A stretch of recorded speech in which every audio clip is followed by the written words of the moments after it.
Welcome to the Neurodiverse Lens, a CDL podcast. Hello and welcome back to the Neurodiverse Lens, a podcast by the Center for Diverse Learners here in Halton and Hamilton. On this podcast, we bring you conversations that shine a light on the lived experiences of neurodiverse people and the tools that can help families, educators, and communities create a more inclusive environment. Today, we're so excited to welcome Sarah Furlong, an author, creative director, and parent who has spent nearly 20 years creating fun, imaginative, and engaging content for kids, tweens, and teens. Sarah is the author of Every Brain is Beautiful, a children's book that introduces neurodiversity to young readers in a way that celebrates differences and fosters empathy. She is also working, and I'm pretty sure has launched StoryA, a new project that reimagines how kids interact with stories through personalized letters that arrive right in the mail. So Sarah, thank you so much for joining us today. Thank you so much for having me. I'm very excited to be here. Yeah, so I kind of want to start at the beginning. What inspired you to write Every Brain is Beautiful? So Every Brain is Beautiful really came from when my son was first diagnosed autistic. Okay. And I really wanted to explain to him what that meant, but I couldn't find a resource that was easy for him to understand and also wasn't deficit-based. Right. So because I couldn't find them out there, I decided I would take what I know, which is writing for kids, and create something that he could understand and other kids could also understand. Yeah. And that's where Every Brain really came from. Yeah, I love that, honestly. And we've been using the books in our center, and it's very exciting. We're really happy to have you kind of a part of the CDL community now. So I was very happy to find you guys, because you're exactly the kind of people that do what I advocate for. Exactly, yeah. And, the more resources we can share with parents and the caregivers that come to us, the better. So your books are written for very young children, as young as 2, I believe. Yeah. Why did you feel it was so important to introduce neurodiversity concepts at such an early age? Absolutely. So my books, I generally say, are 2+, because my hope is that before kids get to school, before they meet other children, they start to learn that we're all different and that's okay. And these books do it in a gentle way that doesn't necessarily slap them in the face with the information, but helps them, if they go to preschool and they see a kid who's playing differently to them, acting differently, they understand that there's nothing wrong with them. Maybe their brain just works differently to their own. And that's why my hope is for parents to be able to read these to their children when they're still very young, as well as even daycare, preschools, to have them on hand to help kids better understand. Yeah, and before I worked at CDL, I went to school for ECE, and I did a couple of my placements at a daycare. And I can just tell you that if I would have known about your books, or like if they were there back when I was like 20, they would have been such a great tool for us to use, because that comes up a lot of times with the really, really young kids is, why is Johnny doing that with the blocks, or why are they doing this over there? And it just would help kind of bridge that conversation a lot better. Well, that's the whole thing, right? And because kids don't know what they don't know. We can't expect that as adults. We can look and say, oh, they're just, their brain's processing it differently. They're not being mean. Kids know what they are like. And if someone's different to them, it's hard to understand, which is where this is a gentle way to explain it in something that kids can understand even at a very young age. Yeah. So one of the storytelling choices that you've made was to use animals and neutral colors instead of humans, so that all children could see themselves in the story. Can you share why that choice felt so important? Absolutely. So my Every Brain is Beautiful book uses animals, and then my Your Beautiful Brain and the extension uses sort of very simple shapes with faces on them. Yeah. I did this on purpose because so often kids, especially neurodivergent kids, don't necessarily understand if it doesn't look like me, it could be like me. And because I don't want a child to feel like, oh, this is a story about somebody else or not about me, I took that completely out of it. I went with soft colors so that they were not overstimulating. So they were something that could be enjoyed by young children without it being too much. I also made a point of not using any genders. It's always they as opposed to she or he, because yet again, if it sounds like, oh, this is about a boy, I'm a girl, I don't understand, I wanted to make sure that every child could feel represented. And have you heard like a lot of feedback from educators and parents who use your books, and maybe even the kids that are reading them? Absolutely. That's actually been the number one thing that parents have pointed out was it's so nice that my child could see themselves in this story because it Yeah. isn't specific to another child or it doesn't look like another child. So that was something that I've been very proud of. My hope is to be able to create personalized versions for kids so that they could give me Yeah. their information and it could be their name in it, stuff like that. That's down the road a goal because, again, we want kids to feel seen and reflected in these stories. Right. Yeah. And I kind of, once we got the Every Brain is Beautiful book at CDL, you also provided us with the rest of your series that you had created. So touching on like autism, ADHD, dyslexia, how do you decide, I guess, which areas to focus on next as you expanded the series? Absolutely. So I've expanded it pretty far, and a lot of it Yeah. comes from what people are looking for. One of my most popular ones is my ADHD, so Yeah. autism and ADHD mixed together, because that is incredibly common and something that is very difficult to find information on. And that book Yeah. sells, it's one of my best sellers because of that Yeah. reason. So that's where I sort of take my inspiration from is if parents say, oh, I wish there was this, that's what I go out of my way to try and research and create the next book of. I actually just launched my new one that I've got this Mission Pancake with the idea behind it of that one is more story based. Okay, So yeah. the other ones are very much explaining the differences, whereas this is about a spunky little girl who has ADHD, doesn't follow directions really well, and goes and creates this incredibly bizarre thing of pancakes, which I wanted kids to kind of be able to be like, oh, I'm Yeah. like this too. And, to be able to understand it's okay if your brain wanders and you do stuff differently in more of a story based as opposed to a explanation based. Yeah, oh, I love that. I can't wait to get my hands on that. So now you've been working on something really exciting, StoryA. I know it's launched. I believe you had your Kickstarter earlier in the year. Yeah. But can you tell us a bit more about that and how you see it helping kids now? Absolutely. So StoryA sort of takes everything I've learned about speaking to kids and puts it in a whole new way. So the idea behind it is that they are incredibly personalized letters that are sent to the child in the mail. So it's a story broken out into multiple parts.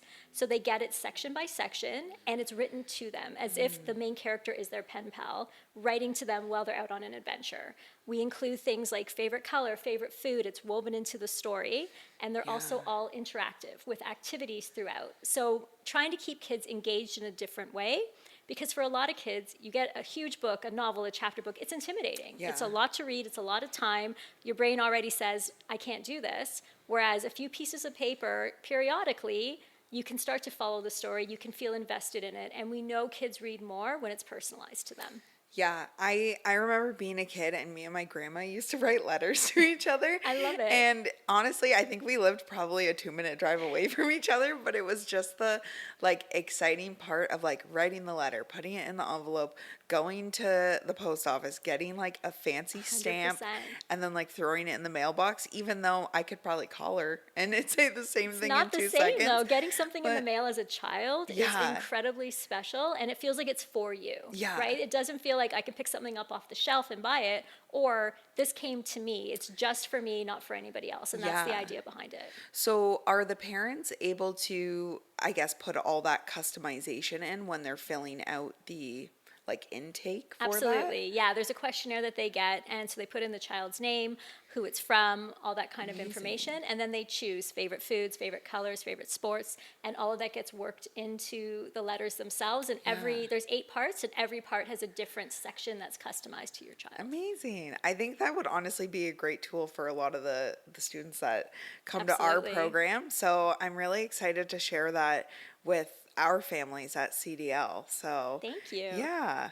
At CDL, we often hear from parents who aren't really sure how or when to share their child's diagnosis. And I know you've spoken about the importance of giving the kids accurate labels. Why do you believe that that's empowering for the children and families? Absolutely. And I know that that is a topic of conversation Yeah. quite often. Do I tell my child? What do I tell them? How do I explain it to them? And I'm a big believer in if you're not properly labeled, you're going to be labeled either way. So Yeah. if you're not labeled as, hey, I'm autistic, I have ADHD, you are a bad listener, you're Yeah. disruptive, you can't focus. Those are, because you're going to get called different things. But if you can push back and say, you know what, that's just how my brain works. I have ADHD and I'm trying my best. Now that child's empowered to self-advocate, Yeah. to understand themselves, and to also then not be put those burdens of, am I maybe just a bad listener? Do I just not Right. understand like other kids? So that's why I feel like it's important for kids to really understand their brains and who they are, to be able to advocate for their own education. Yeah, and I know at CDL, especially in our executive functioning program, we are strong believers of that as well, of, sharing the diagnosis with the student. Because actually one of our class sessions for that program is all about self-advocacy in the classroom. So our program is from grades 6 to 8, and then from grade 9 to 12, and there's a session for each group, kind of more geared towards elementary versus high school, but all talking about kind of how to feel empowered, asking for your accommodations, knowing what your IEP looks like, so that the students can advocate for themselves in the Yeah. classroom. So it's super important, and we are also, very strong, No, very strong believers of it's that. so important, and that was also why the expanded books to talk about the different types of brains, so that Yeah. kids don't just hear the word autism and think of it as a bad word. Think of it as a negative, where it's like there's Right. things that are going to be hard, but there's also a lot of really awesome things about you. And I wanted kids to get the full spectrum, as Yeah. opposed to just the disadvantages that might come with being different. Yeah, absolutely. And I love the way that you've kind of like flipped the script on that. Like it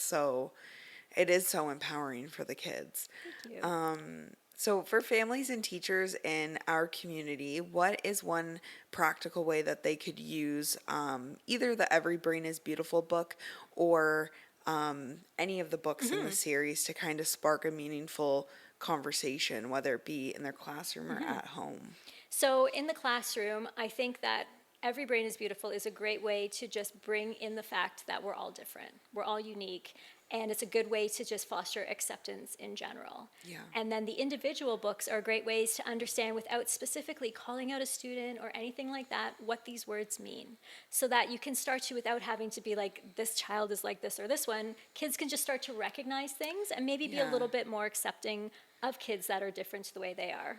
And at home, it's a great way for parents to explain to their child before they hear it elsewhere. Yeah. Because kids are going to hear things, they're going to hear about ADHD, autism, dyslexia, all these different things. But if they hear it, they understand it, then some of those negative things they might hear are going to roll off them a little easier, because they're like, Yeah. no, I know the truth. That's not what it's like. You're just whatever. It's a great way for them to be able to understand themselves from the get-go.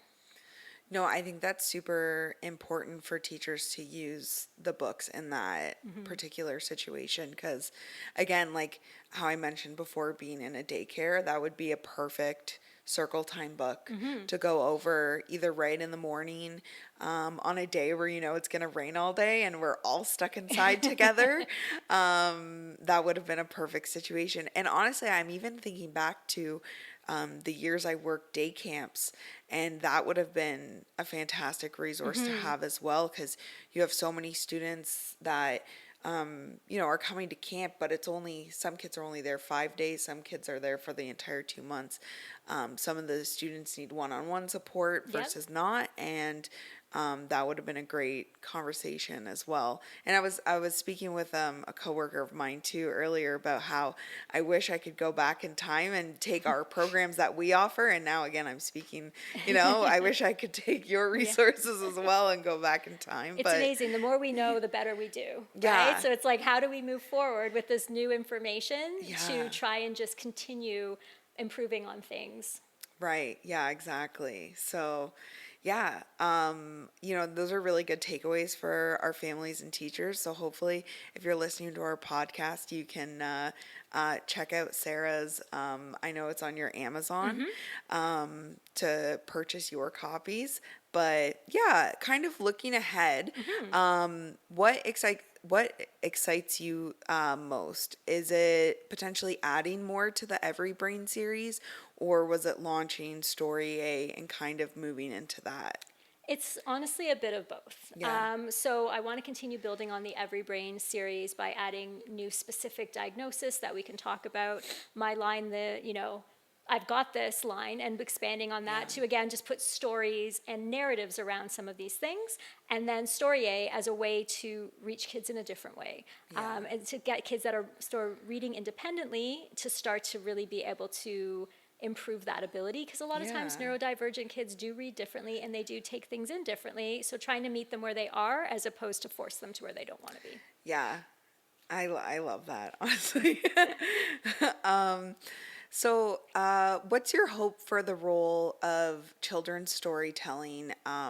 What's your hope for the role of children's storytelling can play in shaping more inclusive communities like ours here in Halton and Hamilton? For me, it's that we really welcome inclusive stories. We put them in classrooms, we put them in front of kids, we give them those opportunities. Because I think one of the things that sometimes as adults we get scared of, are kids ready to hear this? They are. Right? They are ready. They're ready to understand. They're ready to respect. And the longer we take before we start introducing these concepts to them, the harder it can be to change your thoughts, right? Before you form those opinions, I think it's really important to give kids the opportunity to hear about kids different than them, see kids that are different to them, to understand that we're all just who we are and no one's better than anybody else. Yeah, that is so important. I really think, the younger you can have the conversations.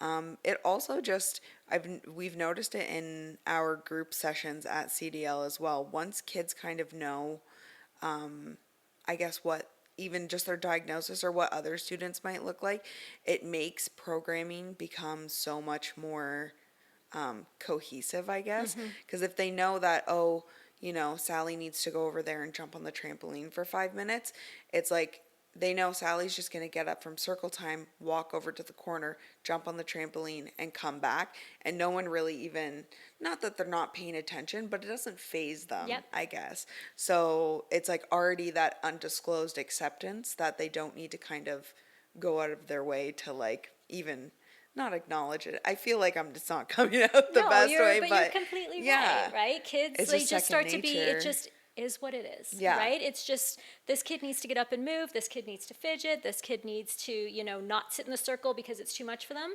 and that's okay. And we stop suddenly judging everyone's movement that's different to ours and just realize that, some people's brains are different and that's okay. But we need to start kids early before they form those opinions of what's weird and what's different. It's just everybody's different. Exactly. So, Sarah, I just want to thank you so much for joining us on the Neurodiverse Lens. It's really inspiring to hear how your work can really help families and start those conversations in the classrooms about neurodiversity, and then just how it encourages children to see for themselves and their peers that they are unique, capable, and valued. But I really want to kind of hand over the mic to you of where we can find your books, where we can learn more about StoryA, and if there's any other social media or anything that you would like to tell our listeners and our communities at CDL. Absolutely. Well, first of all, thank you so much for having me. It's been an absolute pleasure to speak with you. My book's the easiest place for most people. The most accessible place is on Amazon. And if you just search Every Brain is Beautiful, everything comes up underneath that. So that's probably the easiest place. For StoryA, it's mystorya.com. And right now we're in pre-orders. So you can go on, you can sign up for emails, pre-order your copy. And then if you want to connect with me further, I'm on Instagram and TikTok at _haveMoreFun. And I share about mostly travel inclusion. So my son and I go all over the place and I talk about, inclusive ways to do stuff. If you're going to Disney and if you're going to an event and how to use the sunflower lanyard and all that kind of stuff. So you can find me there and I'd love to connect. Yeah, absolutely. So anyone listening to our podcast today, please head over to Amazon, purchase Every Brain is Beautiful or any of the books in the series that resonates best with your family. Again, you can pre-order your personalized StoryA at mystorya.com, and give Sarah a follow on Instagram and TikTok. Honestly, you have such great information, and I really enjoyed our conversation today. I'm hoping that CDL and yourself can collaborate more in the future. I would love that. We're always happy to have you around. So yeah, if you'd like to learn more about CDL, again, you can always visit diverselearners.ca. We will be putting some of Sarah's information up on there. But yeah, thank you so much for tuning in, and we will see you next time on the Neurodiverse Lens. Thank you for listening to the Neurodiverse Lens, a CDL podcast. For more information, visit diverselearners.ca.